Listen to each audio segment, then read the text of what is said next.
El siguiente programa es apto para toda la familia. No contiene escenas de sexo ni violencia.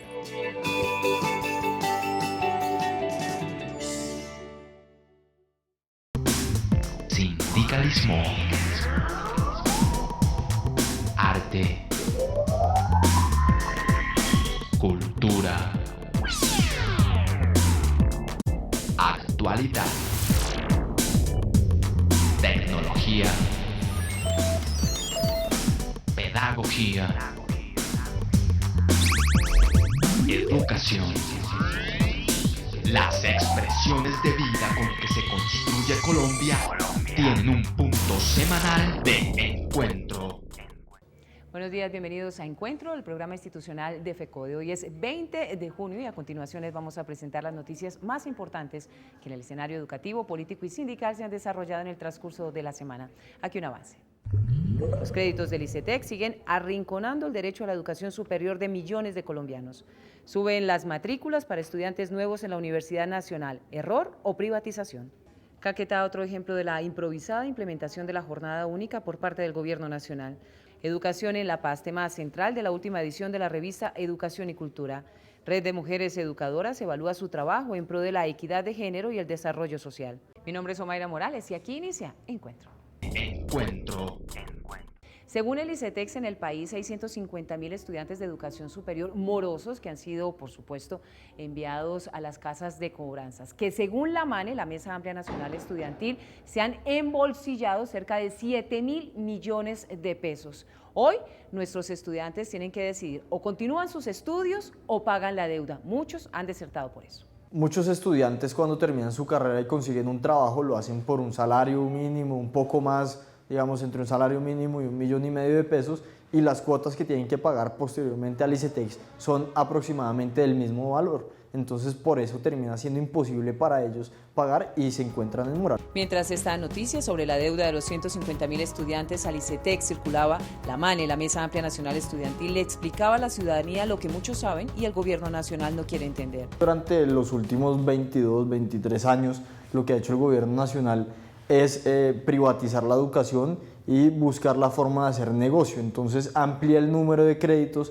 amplía los recursos destinados al subsidio a la oferta, pero no financia adecuadamente las universidades. Entonces es muy difícil para los estudiantes acceder a la universidad, porque la universidad pública también es costosísima, y lo que tienen que hacer es utilizar cualquier tipo de línea de crédito para poder educarse. Y el programa Serpilo Paga pues es otra modalidad de endeudamiento para los estudiantes, pero no es la garantía de la educación bien financiada, ni tampoco la garantía de una educación como derecho. Según Óscar Acero, vocero de la MANE, las casas de cobranza a las que el ICETEX manda los créditos en mora se han ganado cerca de 7.000 millones de pesos, ahorcando a las familias y beneficiarios para pagar lo que no pueden y finalmente no deben, porque es el Estado el garante de este derecho. Sin embargo, la política neoliberal de los últimos 23 años ha llevado a que la educación se maneje bajo los estándares comerciales de la oferta y la demanda. Lo que se busca es continuar el modelo de privatización de los últimos años, es garantizar que el ICETEX, que las casas de cobranza hagan negocio con la plata de los estudiantes, con la plata que se destina a la educación, y de quitarle la responsabilidad que tiene el Estado para financiar adecuadamente la universidad. Entonces, que la gente se endeude y el Estado cada vez da menos recursos a la educación, pasándole esa obligación a las familias y por supuesto dejándole mucho más gastos y mucho más cobros, cuando la educación debería ser entendida como un derecho. Los estudiantes están obligados a pagar a las malas un derecho constitucional que se pelea a muerte con la política desestabilizadora de que quien tiene y puede pagar su acceso a la universidad lo hace. Sin embargo, después de acceder al crédito debe padecer cómo pagarla, porque su sueldo no alcanza y la penuria muchas veces lleva a que los jóvenes deserten de la institución por la presión y el acoso de las casas de cobranza. El incremento exagerado en la matrícula de los estudiantes nuevos de la Universidad Nacional está generando el siguiente interrogante. ¿Será que se quiere privatizar esta institución y poner en riesgo el derecho a la educación? Ese aumento de matrícula fue explícitamente solamente para los estudiantes de primer semestre, es decir, los admitidos que ingresarán a la universidad el próximo semestre. Y se dio, según la universidad, por un error de el formulario, de los datos que los estudiantes llenaron en el formulario que se les pide para poder tramitar y hacer el cálculo de la matrícula que deben pagar. Lo que sucedió fue que antes se daba un plazo aproximadamente de un mes casi para llenar el formulario con todos los datos, anexar todos los documentos necesarios para el cálculo de la matrícula, y esta vez solamente se dio 2 días para ello. Eso implicó que además pues, los estudiantes cometieran algunos errores en el procedimiento de este formulario. Si un estudiante deja de llenar el nombre y el ingreso de uno de sus padres, el sistema le asigna el nivel más alto y puede pasar de pagar 60.000 pesos, que es el costo mínimo, a 1.200.000. Pasa lo mismo si el campo vacío es el del colegio del que se egresó. Si se asume que es un privado, el proyectil del cálculo va hacia arriba y también la posibilidad de ingresar. Sin embargo, lo que nosotros también creemos es que si bien es cierto pudo haber sido un error, para nosotros de fondo lo que se esconde es una intención de la universidad de realmente hacer un aumento progresivo de las matrículas, siendo la única forma que tiene en este momento para poder concebir recursos propios y sobre esa base pues saldar el déficit financiero que tiene hasta el momento, que son más de 150.000 millones de pesos. Encuentro habló telefónicamente con la dependencia encargada de matrículas para solicitar entrevista personal, lo cual no fue posible. Allí se indicó que muchos estudiantes de lugares lejanos de Bogotá cometieron errores, pero que no se tenía un estimado de los que aún no han corregido. Falencia que obviamente restringe el derecho a educarse. Para la MANE, el problema de fondo es que la estampilla para financiar la universidad no es el camino, porque los recursos son transitorios y deben buscarse fuentes constantes. A nosotros en un principio, antes de que se firmara la estampilla, nos habían dicho que la Universidad Nacional solamente iba a recibir 5 billones de pesos. De los cuales 2.4 son lo que necesitan para el déficit de infraestructura que se tiene en las 8 sedes de la universidad. Sin embargo, el cálculo que nosotros hemos hecho hasta el momento es que no va a sumar ni siquiera 400.000 millones de pesos. En un país donde las universidades públicas no tienen presupuestos adecuados para darle respuesta a la demanda y se le ha apostado a formación rápida en el SENA para cargos con bajos salarios, no se le pueden poner trabas al derecho a la educación.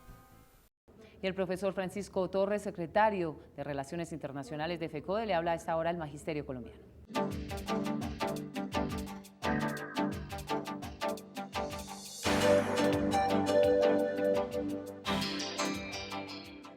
Buenos días. Es pertinente en este momento analizar la muy publicitada propuesta del gobierno, la iniciativa que tiene sobre la infraestructura educativa. Y digo yo que es pertinente analizarla porque lo que se está planteando es lo mismo que se planteó en el Plan Nacional de Desarrollo, es decir, aquí no hay nada nuevo, ni tampoco es la panacea para resolver los problemas, como quiera que no cubre las necesidades que tiene el sector educativo. Primero, en lo que tiene que ver con la ampliación de la infraestructura educativa para resolver el problema de la jornada única de manera adecuada y no hacinando a los niños en los colegios. Y segundo, porque no resuelve el enorme problema de déficit, de destrucción de la infraestructura educativa, de falta de salones y de lugares adecuados para el proceso de enseñanza-aprendizaje. Por eso las 30.000 aulas que el gobierno dice que va a construir no resuelven los problemas, pero sí aparece otro inconveniente muy grande en este proceso, y es lo que tiene que ver con las asociaciones público-privadas que ha establecido el gobierno como mecanismo para construir los nuevos planteles educativos. Una forma de privatización refinada y muy perversa, en la cual el Estado coloca una parte de los recursos, el operador privado otra parte, y a cambio de esa inversión se queda con los planteles. Es decir, generalizar aún más la política de concesión de los colegios con las consecuencias gravísimas que tienen. Por otro lado, no podría yo dejar de esta oportunidad pasar sin hablar acerca del proceso de negociación con el gobierno, de la evaluación con carácter diagnóstico formativo que se viene realizando con ocasión de los acuerdos del mes de mayo. En eso pues hemos avanzado, pero sigue la discusión entre el gobierno y FECODE continúa defendiendo los intereses de los maestros colombianos del 1278 que requieren con urgencia ascender en el escalafón o reubicarse salarialmente. Buenos días. Educación en la paz es el tema central de la edición 109 de la revista Educación y Cultura. La educación en la paz como gesto colectivo que genera una cultura de la convivencia basada en la dignidad y el compromiso social, invitando al magisterio a pensar en lo que sería necesario para contribuir desde la educación a la construcción de la paz verdadera. Revista de Educación y Cultura, 32 años construyendo el movimiento pedagógico colombiano. Iniciamos nuestro encuentro de hoy siguiéndole la pista de manera muy minuciosa a la implementación improvisada por parte del Gobierno Nacional de la Jornada Única. Posamos nuestros ojos en el departamento de Caquetá. Tenemos que agradecer el acompañamiento periodístico de Gloria Salinas. Encuentro visitó 3 instituciones educativas en la zona urbana del departamento de Caquetá: el Corazón Inmaculado de María Doncello, Marco Fidel Suárez y Las Mercedes. 3 espacios que evidencian problemas de infraestructura, el común denominador en el país y la carencia de un restaurante o una comida nutritiva para soportar la jornada única. Hemos pensado que si se llegara a presentar en cuanto a todos los grados, sería muy difícil por el tamaño de la institución, el tamaño de los salones. Y pues no sé, el tamaño también del comedor estudiantil, y pues estamos esperando a ver qué garantía nos ofrece el gobierno. Estamos en desacuerdo con la jornada única porque en los salones no se puesta la adecuada infraestructura y muchos en temporadas de verano los salones hay demasiado calor en las tardes y por eso estamos en desacuerdo con la jornada única. Un problema que salta a la vista en estas instituciones es el del almuerzo, para que los niños aguanten la jornada única. Hasta el momento se sabe que el gobierno dará 1.300 pesos, la alcaldía o el departamento el resto para implementar el programa nutritivo de alimentación para los jóvenes en su totalidad. Hasta el momento está garantizado para los de las áreas rurales, pero la alcaldía ha dicho que no tiene presupuesto para soportar este programa. No estamos de acuerdo con la jornada única por muchos motivos. Primer motivo, resulta y pasa que acá aseguran darnos los almuerzos. Bueno, pero no serían almuerzos nutritivos. O sea, bienestarina y colada y frijoles son un almuerzo nutritivo para no aguantar más un día y una tarde. Y otros que dicen, entonces que no les gusta el almuerzo, que vayan y almuercen. Resulta que entre ese recorrido de ir a la casa y volver acá, puede pasar muchas cosas. Hay jóvenes que se van para otro lado y pues irán a meter vicio o no sé, no volverán. Es que no estamos de acuerdo con la jornada única porque la infraestructura de la institución no es la apropiada, a pesar de que es un establecimiento nuevo, esa parte, los grados 10 y 11 son los que van a trabajar jornada única. Sobre las 10 de la mañana en tiempo de verano, la temperatura de los salones llega a medir más de 40 grados y no hay las condiciones suficientes para que los chicos a esa hora, o 1 de la tarde, 2, 3 y 4 de la tarde, soporten ese calor. También igualmente no contamos con salas especializadas, cada uno tenemos un salón, pero no tenemos televisores, no tenemos videobin. Apenas adquirieron 3 televisores para acá, para la sede, y otros 2 están disponibles para la sede primaria. En cuanto al almuerzo, creemos que eso es competencia digamos que del Estado, es la responsabilidad del Estado. Ya el señor alcalde aquí, el señor Fernando Troncoso, dijo que el municipio no está en condiciones de subsidiar el almuerzo.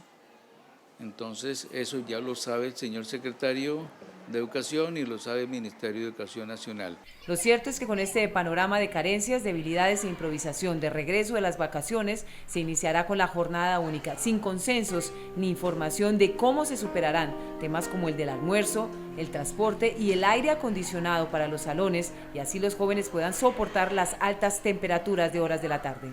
En la más reciente edición de la revista Educación y Cultura de FECODE, el tema se centra específicamente en la educación en la paz. Los maestros, su papel, el aula, la escuela como territorio de paz. Temas que deben ser debatidos, discutidos y, por supuesto, apropiados por nuestros educadores. Es la pregunta que nos hacemos como maestros y maestras, ¿sí? Entonces, ¿cuál tendría que ser nuestro papel, nuestro juego con respecto a las comunidades educativas para poder ayudar a consolidar, digamos, escenarios de paz?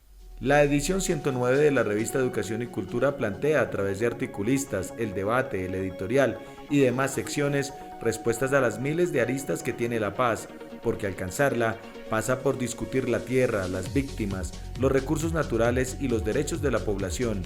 el aporte de la escuela debe ser enseñar a dialogar para llegar a consensos y del Estado consolidar todo lo que requiere la escuela en el posconflicto. Ahí hay una situación de mediación que es muy complicada y es que hay unos intereses que pasan por el campo de la propiedad, que pasan por el campo de la economía y que no se resuelven fácilmente dialogando cuando hemos tenido más de 60 años en una lucha precisamente de disputa de esos recursos, de esas condiciones, ¿no es cierto? Entonces, de un día para otro, aun cuando podamos decir que hay fatiga o hay cansancio de la guerra, pero de un día para otro la gente no deja de pensar como ha pensado. La invitación del CEDIT es a debatir, discutir, criticar y transformar el contenido de este y todos los números de educación y cultura, porque no hay verdades absolutas y caben ideas, propuestas y visiones, sobre todo en un aspecto que azota al país desde hace 60 años, la guerra.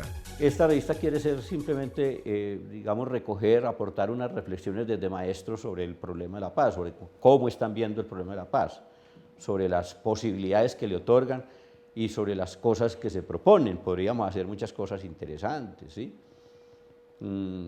Particularmente yo creo que habría que abogar mucho por la construcción de una infraestructura que le dé soporte material a la paz, o sea, porque uno no puede hablar de paz y que las cosas sigan tal cual, ¿no es cierto? Que las cosas se mantengan tal cual, porque la realidad es de mucha precariedad.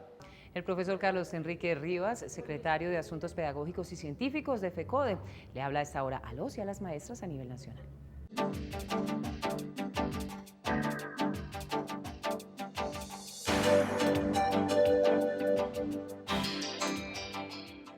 Un cordial y respetuoso saludo a todos los maestros y maestras de Colombia, unas felices vacaciones y la posibilidad de que puedan disfrutar de los logros que tenemos producto de la movilización y de la lucha, como es el retroactivo del aumento salarial del 1% del año pasado y del 1% para este año, al igual que el punto adicional que consiguieron los compañeros de la Central Unitaria de Trabajadores CUT, lo que hoy logramos los maestros 5.66. Ese es un hecho significativo en la vida laboral de los maestros. No es lo mejor, pero por supuesto que vamos en la lucha hacia la nivelación de los docentes que nos merecemos y que tiene que estar más o menos en el 30%. El año entrante vamos nuevamente con el gobierno a negociar ese punto y con los nuevos gobiernos a ir mejorando las condiciones laborales de los compañeros docentes. Un segundo tema que es importante también en esto es lo que tiene que ver con la prima de servicios que se pagará a partir del 15 de julio y que tiene como propósito fundamental de que la liquidación de nuestras prestaciones sociales y de la pensión se haga no con 13 mesadas, sino 13 mesadas .5, sino con 14 producto del ingreso de la prima de servicios como factor salarial. Y otro hecho que queremos también reflejar y contarle a los maestros es que hemos logrado con el gobierno el acuerdo frente al decreto. Faltan algunos detalles que estamos discutiendo, como lo que tiene que ver con la financiación de los cursos de capacitación, donde lo que le hemos manifestado al gobierno es que los maestros deben de pagar mínima cuantía.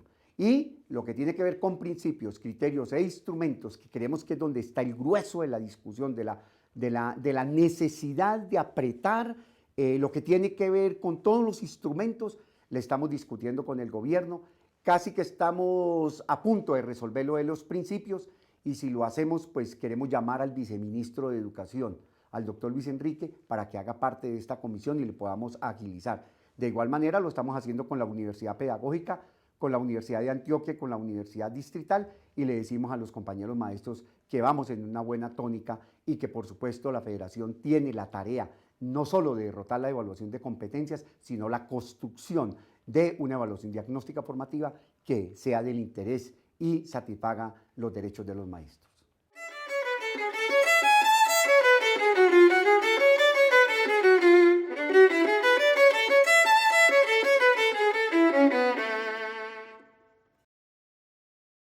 La Red de Mujeres Trabajadoras de la Educación realizó un balance en pro de incluir a las docentes del territorio colombiano en la actividad sindical y política.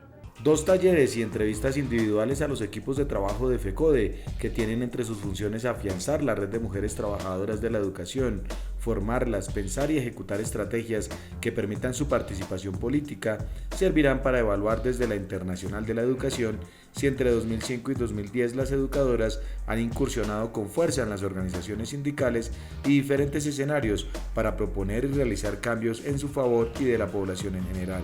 Se procesará toda esta información y lo que surgirá después del análisis será una serie de recomendaciones para que se pueda desarrollar una estrategia de futuro para mejorar el trabajo por la equidad de género a nivel de América Latina. En el primer taller estuvieron presentes la Secretaría de Género de FECODE, la Escuela Sindical y las profesoras que participan en las diferentes filiales del sindicato, las secretarías de género o reciben formación política y sindical mediante el convenio FECODE-Lara-Forbundet.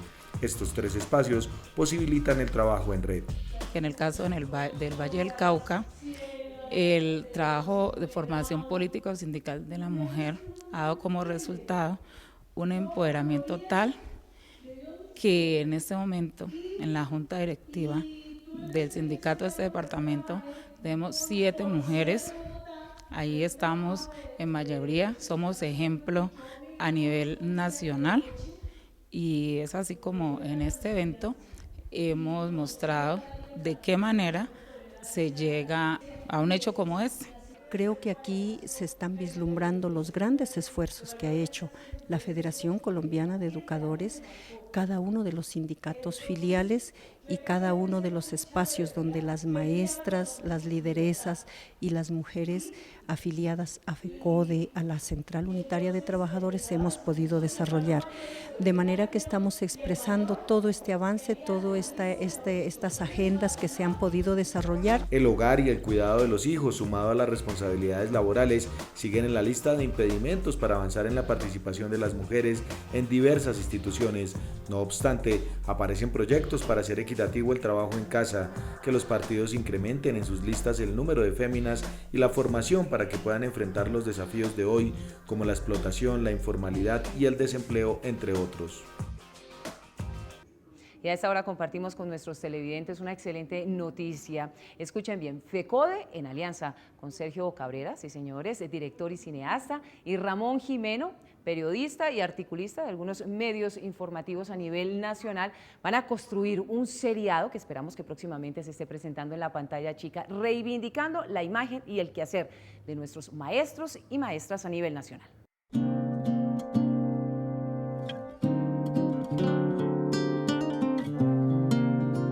Los maestros que trabajan en zonas aisladas, que tienen que viajar en bus, chalupa y caminar para llegar a sus escuelas y garantizar la educación de los niños, niñas y adolescentes en regiones donde la presencia del maestro determina la presencia del Estado, serán algunas de las historias que el cineasta Sergio Cabrera y el periodista Ramón Jimeno plasmarán en un documento audiovisual que reivindicará los derechos y el trabajo, el diario vivir de nuestros educadores. Una serie que muestre historias de vida de los maestros en sus diferentes hábitats, o sea, maestros y maestras en el campo y en la ciudad, en la costa y en los Andes, o sea, mostrar el país a través de historias de maestros, de historias de vida, usando pues el maestro ejemplo, el maestro semilla, el maestro de prueba y error. Dos figuras, uno cineasta y el otro periodista, son la fórmula para visibilizar las luchas, conquistas, pero también atropellos y dificultades que el magisterio en su historia ha vivido y padecido, pero sobre todo hoy cuando comienza a ser protagonista la construcción de una nueva generación, la que nunca conoció la paz y la que a través del aula desarrollará procesos de inclusión, resiliencia y tolerancia activa hacia el posconflicto, porque la escuela es y debe ser territorio de paz. Para mí un maestro es una persona que atesora una cantidad de experiencia que tiene deseos de transmitirle a su entorno para ser personas de bien. El maestro es una persona de una generosidad sin límites que busca por todos los caminos transmitir su conocimiento a los otros. Este seriado es el resultado de un acuerdo de FECODE con el Gobierno Nacional para realizar inicialmente un documental que exalte y socialice el diario vivir de los educadores como ejemplo social, político y sindical, figura transformadora del país que ha sido señalada y estigmatizada, pero hasta ahora no reconocida en su esencia por la función prioritaria que desempeña. Como ya es tradicional, el profesor Luis Gruber Ibarra, presidente de FECODE, nos editorializa nuestro espacio de hoy.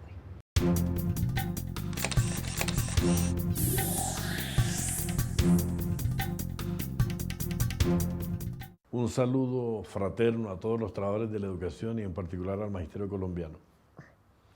Para FECODE es preocupante la crisis que hoy atraviesa el proceso de paz. Preocupante por una razón: hay una fatiga, hay un cansancio de la violencia, de la guerra en Colombia. Y el pueblo colombiano en su gran mayoría tiene el anhelo de la paz. Pero ese anhelo de la gran mayoría tiene una dificultad. Esa mayoría no tiene el poder para conquistarla, para forjarla, para acordarla. La minoría que tiene el poder para acordarla, esa minoría que detenta el poder, tiene un comportamiento que al lado de la insurgencia y el gobierno, las vías ágiles de solución no están muy a la vista. Pero el pueblo colombiano dio un mandato: en Colombia tiene que haber paz.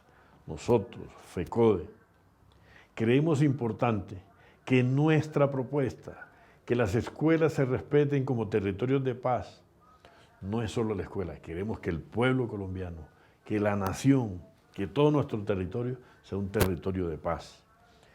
A eso le decimos también que las posibilidades que tiene este pueblo para que se profundice la democracia están en consolidar el proceso de paz. Porque con la consolidación del proceso de paz, los actores sociales que hoy tienen dificultades para protagonizar en disputa de poder, generaría mayores posibilidades en un país sin conflicto social, en un país que esté en la profundización de democracia, que no es más que la consolidación y conquista de derechos. Nosotros como educadores luchamos porque este pueblo tenga las condiciones que el siglo XXI posibilita, con la técnica, con la tecnología, con el desarrollo social. Pero aquí las multinacionales, la OCDE, generan unas condiciones que impiden el trabajo digno, el trabajo decente, que dificultan las posibilidades de desarrollo nacional, que estos gobiernos de una u otra manera delegan la soberanía nacional a mandatos de organismos multinacionales. Nosotros, desde la Federación, pregonamos, anhelamos, como el pueblo colombiano, que lleguemos a un feliz puerto en el proceso de paz. Y el llamado que hacemos a las partes es que se adelanten de la manera más ágil, pero también con la visión patriótica de que este país debe concluir esa fatiga que tenemos contra la violencia. Ese llamado que hacemos es que el proceso de paz no se detenga, que llegue a feliz puerto y que haya solución negociada al conflicto y que las escuelas se respeten como territorios de paz. Feliz fin de semana para todas y todos. Recuerden, mañana Contrastes, porque la realidad tiene diferentes miradas. Hablaremos sobre la buena noticia para el magisterio colombiano, el seriado que reivindica los derechos y el quehacer mismo de nuestros educadores en las diferentes regiones del territorio colombiano. Recuerden, mañana de 1:30 a 2 de la tarde por el Canal 1, Contrastes. Ustedes y nosotros tenemos una cita habitual todos los sábados de 7 a 7:30 de la mañana por el Canal 1 en Encuentro, el programa institucional de FECODE. Si quieren estar al día del acontecer de la Federación, deben ingresar a la página web www.fecode.edu.co o estar pendiente de las redes sociales. Gracias por su compañía, nos vemos en 8 días. Hasta luego. Sindicalismo, arte, cultura, actualidad, tecnología, pedagogía, educación. Las expresiones de vida con que se construye Colombia tienen un